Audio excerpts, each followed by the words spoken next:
gudoomiyaha gobolka Sanaag iyo duqa degmada Baran ayaa maanta si wada jir ah xariga uga jaray dhismayaal cusub oo xabsiga weyn ee magaalada Baran lagu soo kordhiyay.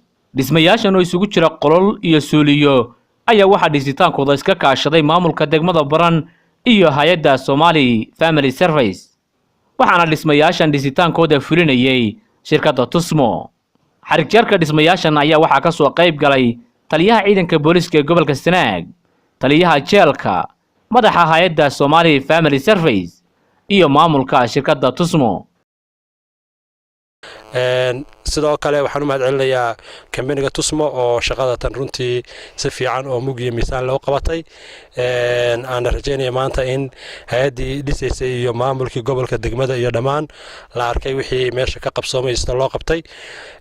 kambaniga aad baan ugu mahadcelinayaa. waxaan kaloo mahadcelinayaa hay'adda SFS oo gacan naga siinaysay maalgelinta iyo talada iyo wixii maxaan ku dhahdaa tusaaleynaba iyagana aad baan ugu mahadcelinayaa.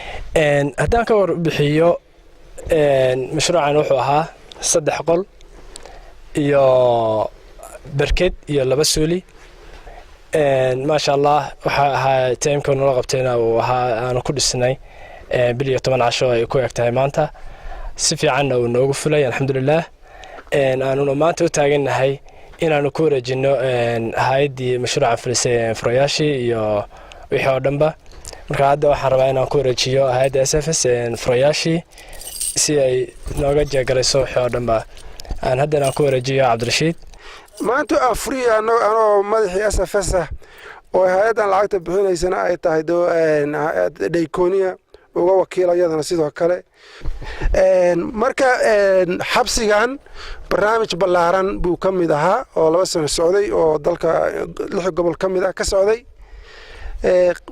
barnaamijkan tababar wuxuu ahaa ma ahayn mashruuc sidiisa ah u taagan oo in xabsiga la dhiso.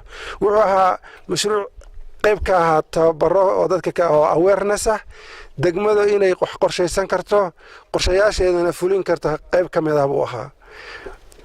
waa la fuliyay degmada iska lahayd dadka reer Baran baa muddo fakiray iyagoo dawladoodii mid gobol iyo mid degmaba la tashanaya. xabsigaanay dhaheen waa anagu baanu ka dhiganaynaa inaanu isku tijaabino inaanu wax la imaan karno fushanna karno.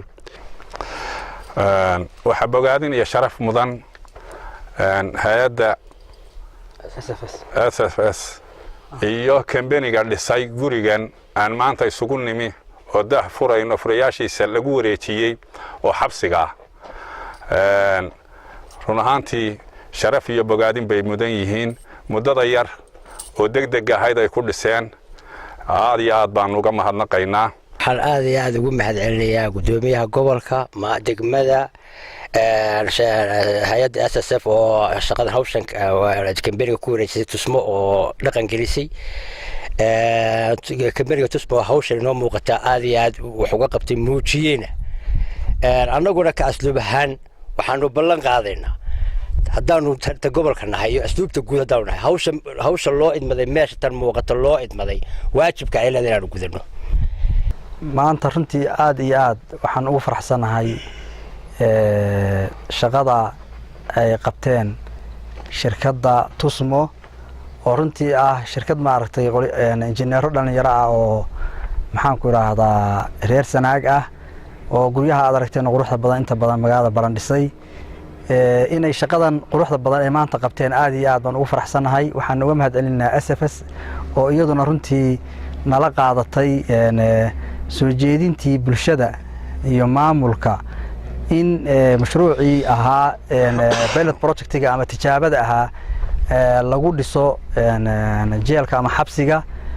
xasan Ismaan Xasan Dhigiri TV-ga idaacadda dowladda Puntland Baran.